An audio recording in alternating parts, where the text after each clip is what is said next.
வெற்றிமாறன் சார்லாம் ஆமாம் ஒரு சாங் கூப்பிட்டு பண்ணியிருப்பேன். ஒரு சாங்கு மாஸ்க் படத்தில்.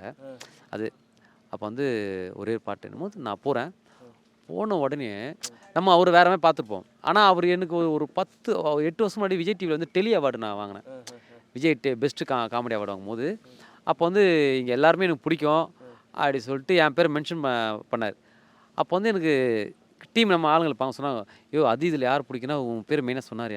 அதுக்கப்புறம் நான் பார்க்கணும்னு நினச்சி சரி அவங்க என்ன நினச்சிப்பாங்க கூச்சப்படுவேன் என்ன நினச்சிப்பாங்க பார்க்காம விட்டேன். ஆனால் ஒருத்தர் நம்ம மைண்டில் இருக்கோம்ல. ஆனால் இப்போ வந்துட்டு அவர் கூப்பிட்டோன்னே எனக்கு ஒரு ஷாக்கு. சரி என்ன சாங் இதெல்லாம் தெரியாது. அவர் கூப்பிட்டார போய் பார்க்கணும். அவரே கூப்பிட்றாரு. ஆமாம்மா. அப்போ போய் பார்க்குறேன். போனோடனே வந்தோடனே ஏ வா அமுதன் சூப்பர் சார் ஆண்ட்ரியா கிட்ட வந்து என்டர் பண்ணார்.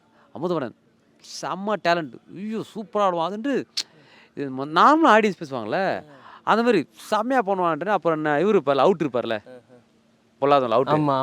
அவுட்டில் ஐயோ பிரதர் நீங்கள் அந்த அர்ஜுன் பண்ணுவீங்களே அது இவர் அர்ஜுனா இப்போ அந்த லெஜெண்டு பண்ணா போல. ஐயோ செம்மையாக பிரிச்சு செம்ம டேலண்ட்டுங்கன்னு அப்படியே ஆண்ட்ரியா பார்க்குறாங்க. ஆண்ட்ரியாட்ட எவ்வளோ அவ்வளோ பேர் டேரக்டர் நம்மளை ப்ரொமோட் பண்ண அவசியமே கிடையாது. பார்த்தேன் என்னடா இவ்வளோ பெரிய ஆளு நம்ம நம்ம தான் இவங்களை மூவ் பண்ணாமல் இருக்கணும். உட்கார மானிட்டர் இருந்து பக்கம் வச்சுட்டு என்ன சாப்பிட்டீங்க என்ன கொடுங்க அப்படியே பார்த்தாரு. நான் எப்பவுமே உங்கள் ஷோ தான் பார்ப்பேன். ரொம்ப பிடிக்கும். சூப்பர் சாம்பியன் இதாச்சுல சாம்பியனில் வின் பண்ணலை அப்படின்ட்டு என்னடா அது. அப்புறம் அது இதில் அந்த இது பண்ணியிருந்தே தங்கலால் அது இதுன்னு ஷாக் ஆகிட்டேன். நான் எல்லாத்தையும் நோட் பண்ணி பண்ணுவேன். எனக்கு நான் உண்மையாகவே எக்ஸைட்டேன். அப்படியே எப்பா என்னடா இவ்வளோ பெரிய டைரக்டரு அது பேசுகிறாருமே எனக்கு அவ்வளோ பிடிக்கும்.